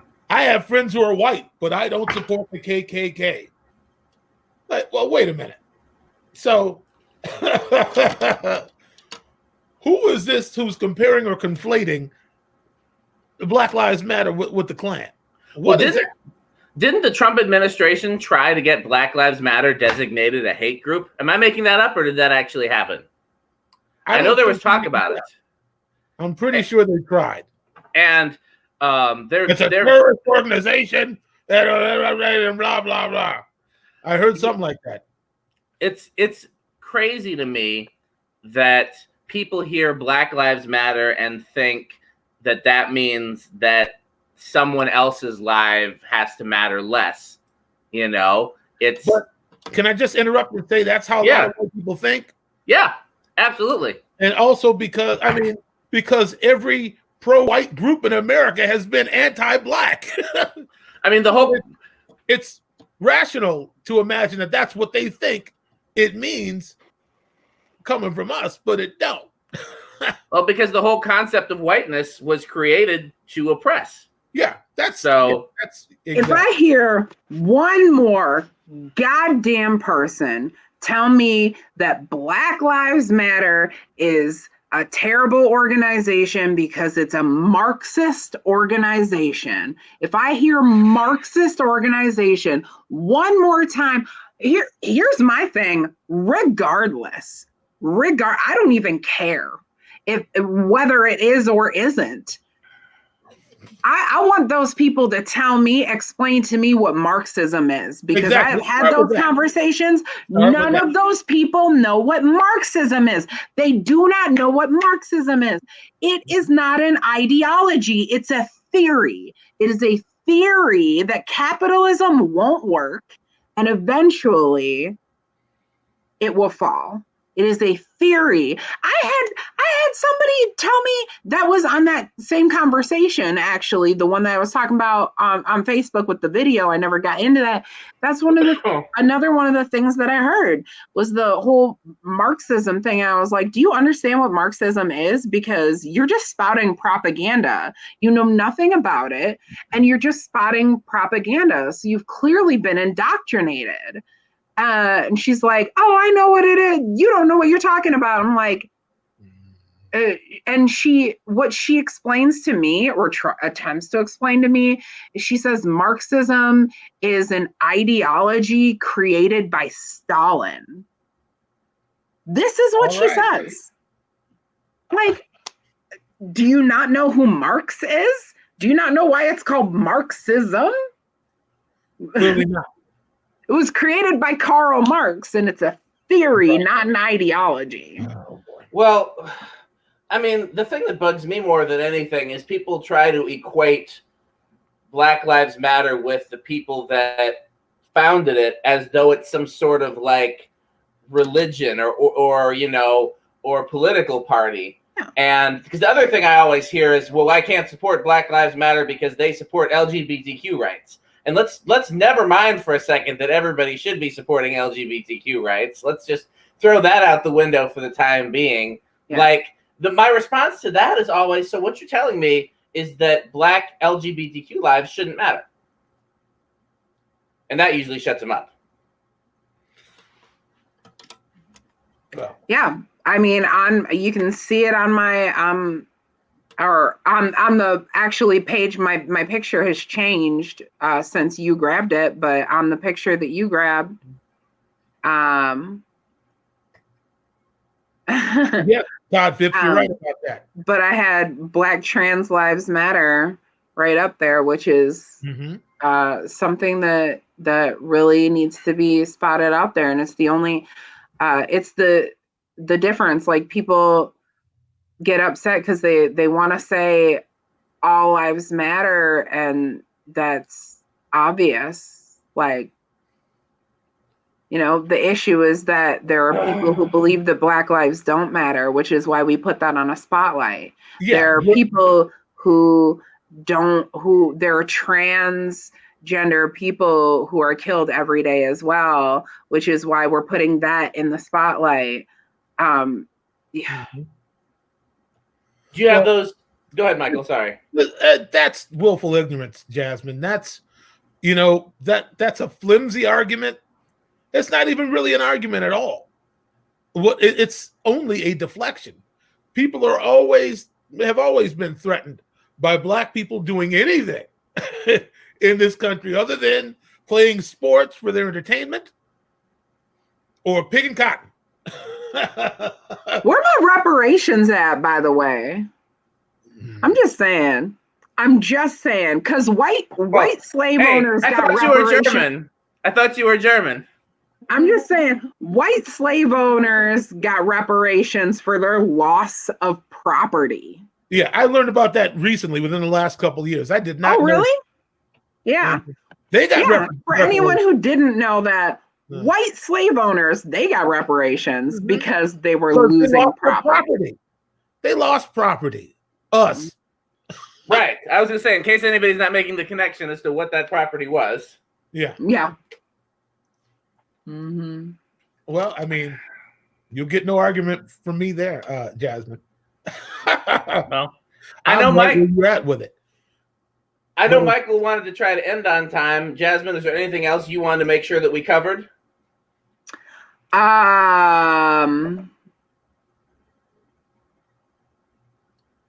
I don't, my Venmo's Jazmin E. Koenig. If anyone wants to send me reparations. No, I'm just playing. Donate to a cause. Please do. No, I don't have anything, I think, specifically that I have left. You were about to say something, Michael, and I cut you off. Well, what's coming up for you? Do you have anything in the works? Anything we can help you promote? Vote. I will be out at the polls. I am a head election judge. I am going out and I am risking my life in a pandemic to make sure that people can vote. Make sure, get your mail-in ballots in if you're in Minnesota or one of the states where you can mail in your votes.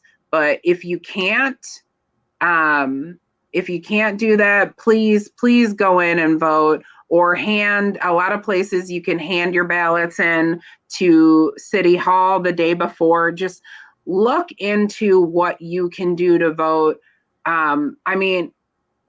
Honestly, I have the way that I'm going to vote. I don't care how you vote. I do, but just vote.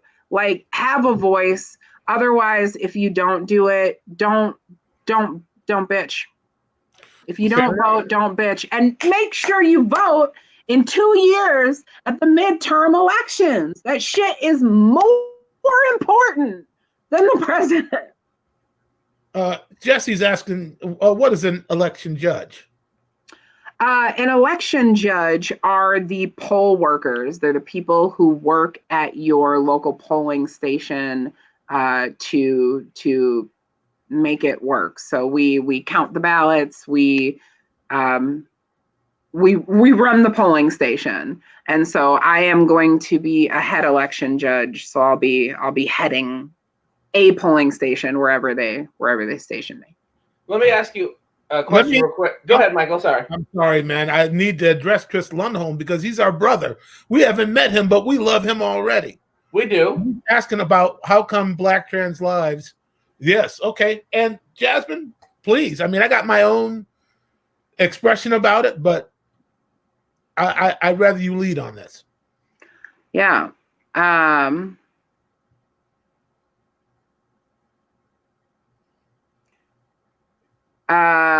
Okay, he says the Black Trans Lives Matter thing is a double-edged sword. They are not under that banner. Are they not under that banner enough?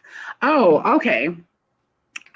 So the reason, I mean, I'm not gonna get mad at anyone for saying Black Lives Matter and not saying Black Trans Lives Matter. It's not like if you were to come out and say all lives matter or blue lives matter, which, by the way, there's no such thing as a blue life. No one's born blue. What about the girl from there are just white lives in the blue Marvel uniforms, movie, Dan. Gamora. What about Gamora from Avengers? Gamora is a fictional character. Her life does not matter. He's trying to be cute. What about Avatar? I'm mad you said she doesn't matter, but okay. Go ahead. You know what? No, if they want to make me wait over 10 years for the second movie, they don't matter either.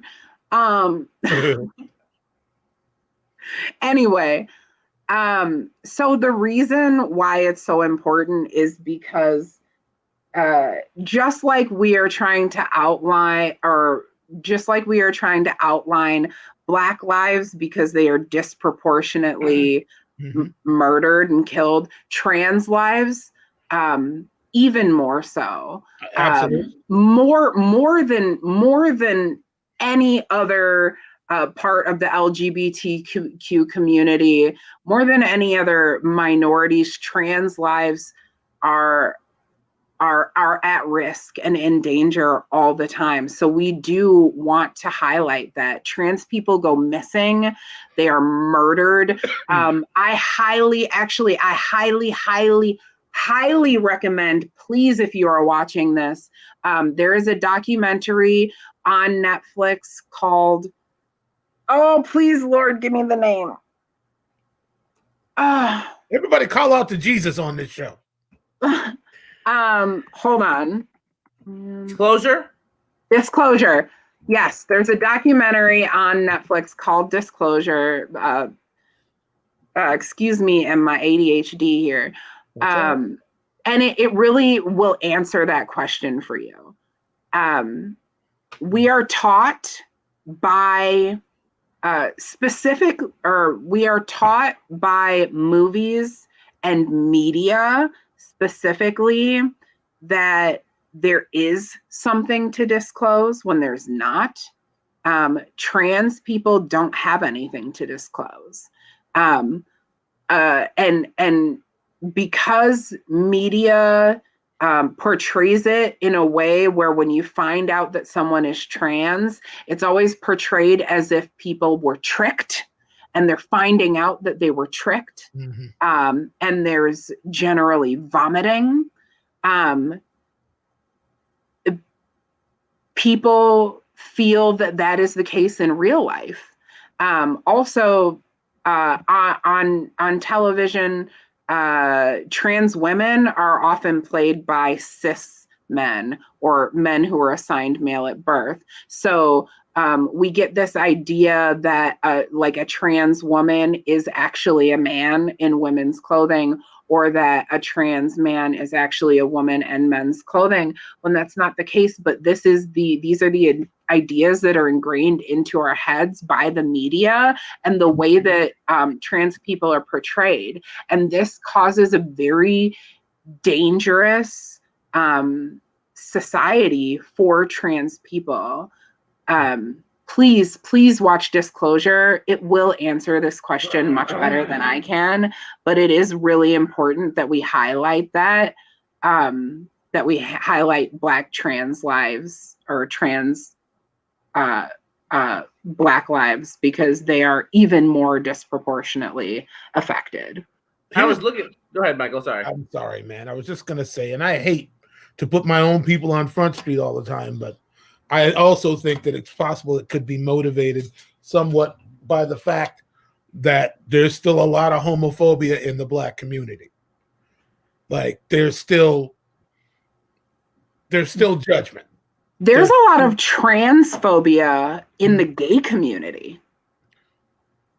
And racism. Yeah.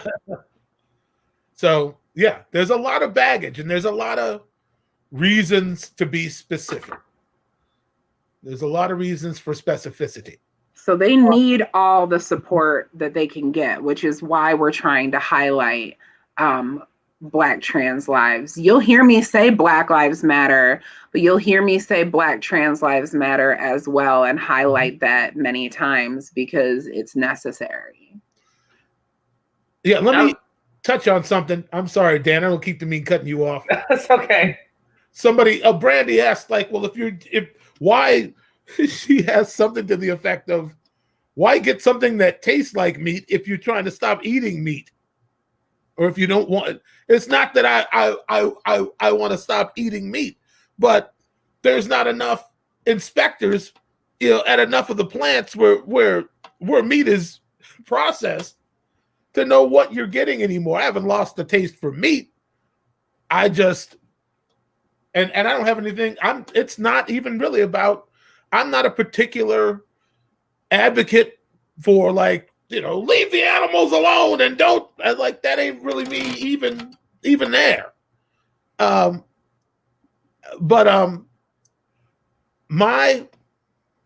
The reason I'm doing what I'm doing, literally. I love that this is how we're ending the segment. Well, I just got to address this because that just struck me as being an odd question anyway.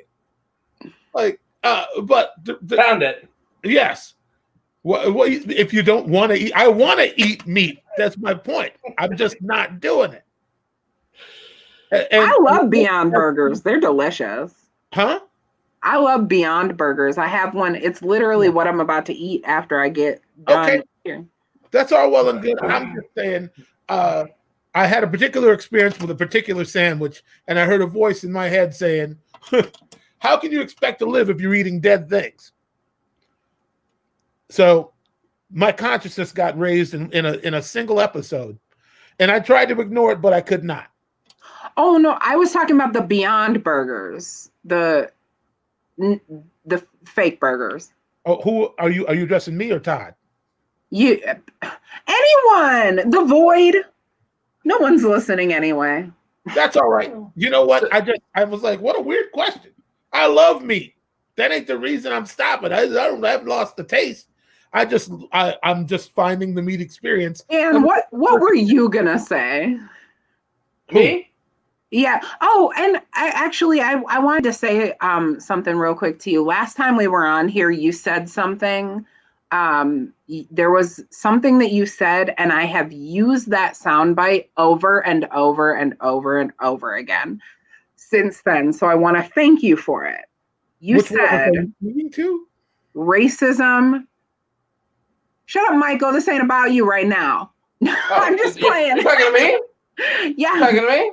You said racism does not require intent. Yeah. And I have used that over and over and over again since then. Are you sure he said that? Because that sounds like my line. Give it to Michael. He might have you know what? He might have been recycling your line. I'm sure and I I was just heard it appropriating out of his mouth. I'm sure I was appropriating Black culture. But I'm sure this is because this is a point I've mulled over quite a bit. And he's looking over there like Cindy Brady. But when did I say that? So I mean, it sounds like something I would say, but I don't want to take the credit. Here's the thing. I doubt either of you originated the thought. No, but it's not a reasonable solution to come to for people who apparently, don't think that even racism is even real.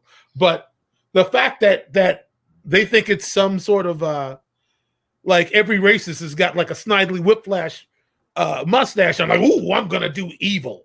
No, it's most people are racist in ways that they're not even conscious of. So yeah, but it's really scary because we're living in a world right now where the mustaches are out. And some, yes, and but it's okay. Yes, I understand what you're saying. But yeah, what I'm saying is that it doesn't have to be a situation where somebody is setting out to do specific damage to you or to a people. They're just doing it. And a lot of time they're unaware of the damage that they do, I guess is all I was saying. Thank you, Patty. Yes, the religion does have a lot to do with trans bias as well. Sure. And that's one of the things I was going to ask you. Do you have the statistic handy as far as the frequency with which trans women are murdered? I looked for it and couldn't find it quickly, but it's something like it's egregiously higher than the general population. Oh yeah. And no, but I'll see if I can find it quickly. Okay. The other thing I was going to say in response to what Michael was talking about is it was crazy. We talk about how, people are quick to talk about how government doesn't really affect them, or, who we vote for doesn't really affect them, or, we're so different talking points like that. And we're so quick to say that.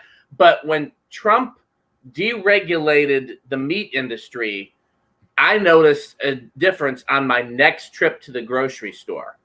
Like trying to find meat that it was quality and not spoiled and doesn't have all the gristle and extra stuff. Like my wife used to have me buy chicken thighs to make arroz con pollo, which I'm probably not saying right because I can't speak Spanish. And at some point she had me stop buying the chicken thighs because we couldn't find them in the quality enough that was good enough to make what she was making. And we had to find a different solution. And it's crazy to think that the difference was that stark. And by the way, which was done in the middle of a pandemic because they couldn't find enough employees that weren't sick to come in and process the meat. That's what prompted that, if anybody's forgotten. Yeah. And so that's just another example of how important it is. And the other question I wanted to ask Jazmin, while we're talking about the importance of voting, I know you talked about voting by mail. What are your feelings on voting by mail versus voting early? Because my wife and I pretty much made up our minds that rather than risking the post office, we were going to go in and vote early. Yeah, that's up to you. I'm going to. It depends on the state that you're in, right? So I think, yeah, vote early if you can. You could do whichever you're comfortable with, right? I think vote early is great because you know that your vote's being counted. Voting by mail is more dangerous if you're gonna more dangerous as far as your vote not being counted, because I mean, Trump has outright said on national television, I am attempting to disrupt this election by disrupting the post office. He has outright said it. It's crazy to me. I know we're circling back and we're over, but it's crazy to me that he can say stuff like that out of his mouth and people can still support him. I mean, he's outright said, I am trying to destroy XYZ.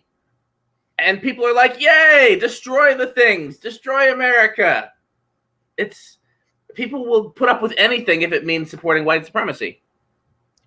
Well, ladies and gentlemen. But yeah, I mean, if you're not comfortable voting in person, vote by mail. But yeah, vote early. I'm going to vote early because I don't know which polling station I'm going to be stationed at. During the primaries, I was stationed at my own polling station, so I just voted while I was there. But I see. Just as long as you vote and really utilize vote.org or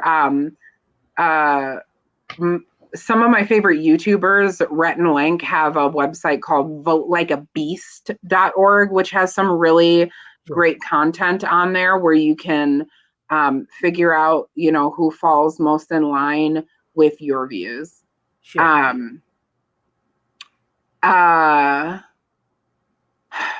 Shit.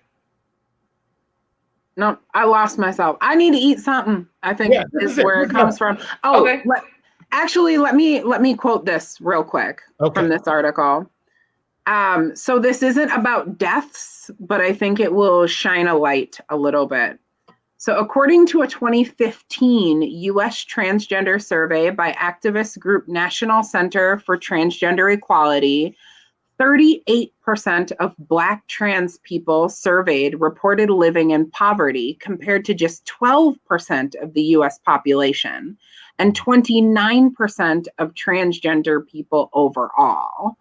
The respondents also reported greater housing instability, with 51% of Black trans women reporting that they have experienced homelessness at some point in their life.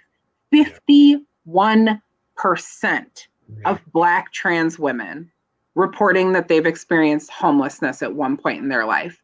Black trans women were also disproportionately likely to report having participated in sex work.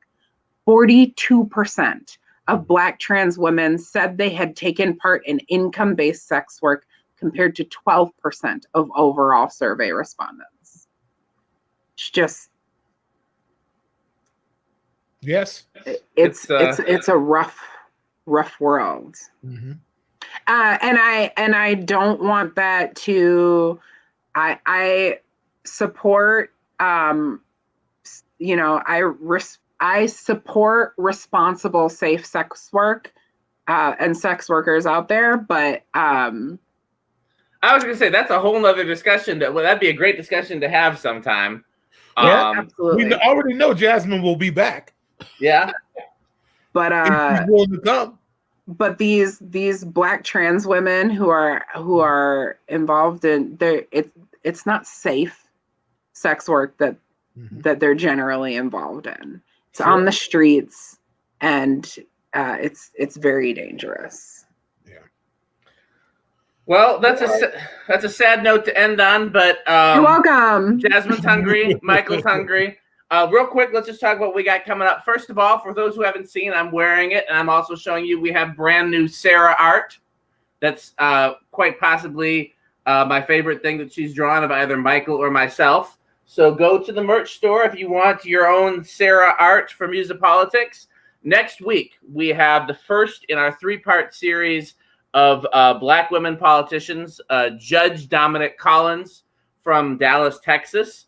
So it's quite interesting timing that we have a judge as our guest while this SCOTUS debate is happening. So we'll probably get to talk to her a little bit about that. But I believe she's actually a criminal judge, so we can talk to her about the whole art case about defunding the police and Black Lives Matter and all of that from her perspective, being somebody who actually sits on the bench, being a Black woman that sits on the bench.